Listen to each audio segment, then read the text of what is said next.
Good morning, Southwest Florida. I'm Bree Walling. This Naples Herald Morning Report is sponsored by our friends at Fusillo Kia of Cape Coral.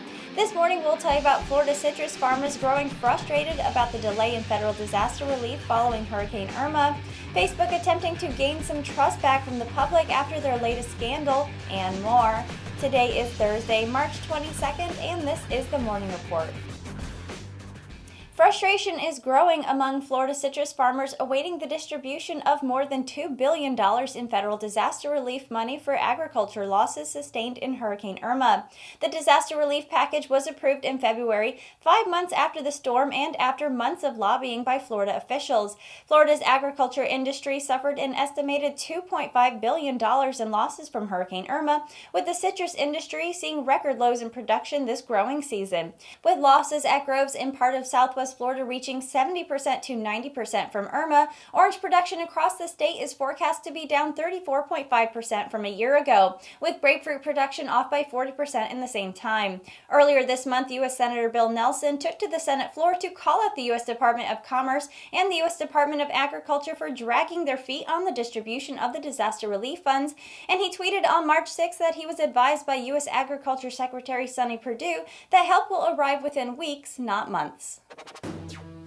In the wake of a privacy scandal involving Cambridge Analytica, Facebook CEO Mark Zuckerberg embarked on a rare media mini-blitz in an attempt to take some of the public and political pressure off the social network. But it's far from clear whether he's won over U.S. and European authorities, much less the broader public, whose status updates provide Facebook with an endless stream of data it uses to sell targeted ads.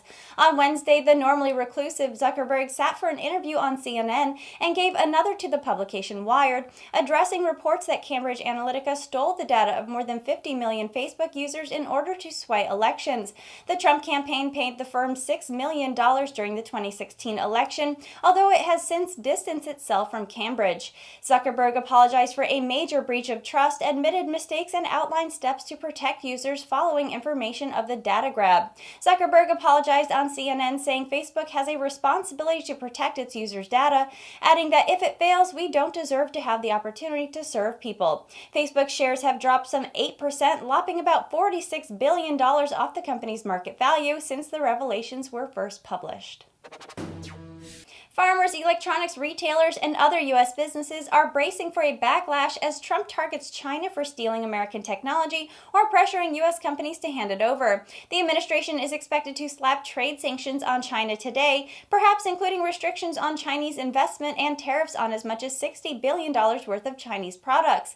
Dozens of industry groups sent a letter last weekend to Trump warning that the imposition of sweeping tariffs could trigger a chain reaction of negative consequences for the U.S. economy, provoking retaliation and ultimately raising costs for businesses and consumers.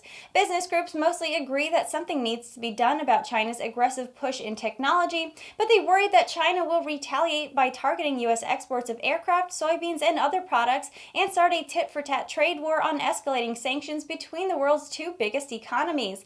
The move against China comes just as the U.S. prepares to impose tariffs on 25% on imported steel and 10% on aluminum, sanctions that are meant to hit China for flooding the world with cheap steel and aluminum, but will likely fall hardest on U.S. allies like South Korea and Brazil because they ship more of the metals to the U.S.